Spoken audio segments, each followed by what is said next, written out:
Bonjour, donc je me présente, Alain Bott, responsable de l'antenne de Lille de l'association Transition Pro.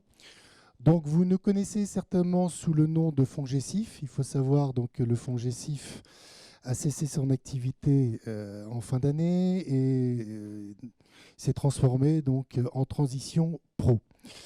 Donc je vais vous faire une présentation du dispositif principal que nous gérons.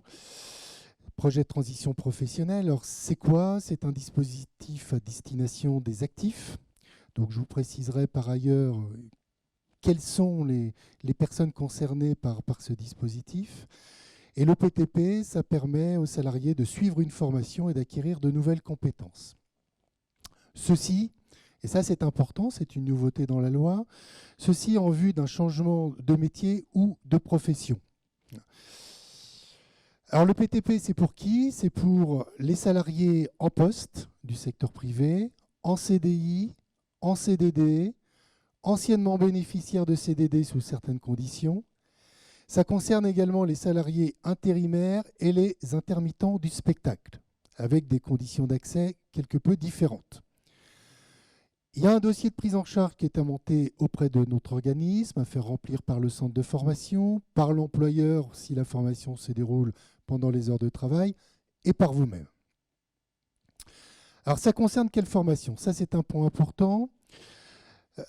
Ce dispositif peut être mobilisé uniquement pour des formations inscrites au répertoire national des certifications professionnelles, le RNCP, ou pour des formations inscrites dans l'inventaire, ce qu'on appelle maintenant le répertoire spécifique tenu par France Compétences. Donc si vous êtes en contact avec un centre de formation pour une formation bien précise, il est très important de commencer votre questionnement par est-ce que cette formation est inscrite soit au répertoire spécifique, soit au RNCP. Si ce n'est pas le cas, la demande ne sera pas recevable. Donc il faudra travailler sur un autre projet de formation ou changer d'organisme de formation, le cas échéant. Nos missions au niveau de Transition Pro, ça c'est également un point important, inscrit dans la loi, inscrit dans le marbre. Nous examinons les demandes selon 3 critères cumulatifs. Le cumulatif, c'est important. La cohérence du projet de transition professionnelle présenté. Une nouveauté, c'est qu'on nous demande de vérifier la pertinence du parcours de formation et des modalités de financement envisagées. Donc concrètement, dans la loi, il est prévu que le centre de formation procède à un positionnement préalable avant toute proposition de parcours de formation. L'idée, c'est de vous proposer un parcours personnalisé et individualisé.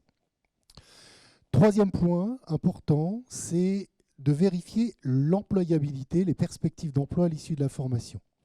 Et donc là, demain, si vous avez un projet à nous soumettre, il sera important de montrer à la commission paritaire tout le travail en amont que vous avez pu effectuer pour vérifier qu'à l'issue de la formation, les portes de l'emploi, de la reconversion professionnelle, vous seront bien ouvertes. Alors, ça peut être, je joins des annonces Pôle emploi, LinkedIn, tout ce que vous voulez. Ça peut être, j'ai fait une période d'immersion, une PMSMP. J'ai contacté des professionnels pour savoir quel était le prérequis pour avoir une chance d'obtenir un poste.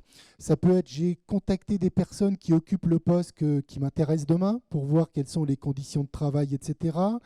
Ça peut être, j'ai consulté des statistiques par rapport aux perspectives d'emploi, que ce soit sur le site du Pôle emploi ou de l'Observatoire des métiers, etc. L'idée, c'est de montrer aussi à la commission paritaire tout le travail que vous avez pu effectuer pour donner en fait des garanties par rapport à votre employabilité après la formation.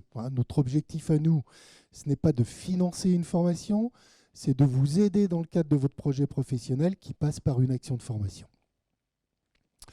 Voilà pour ce slide, et donc je vous invite à nous retrouver sur notre stand pour des informations peut-être un petit peu plus personnalisées.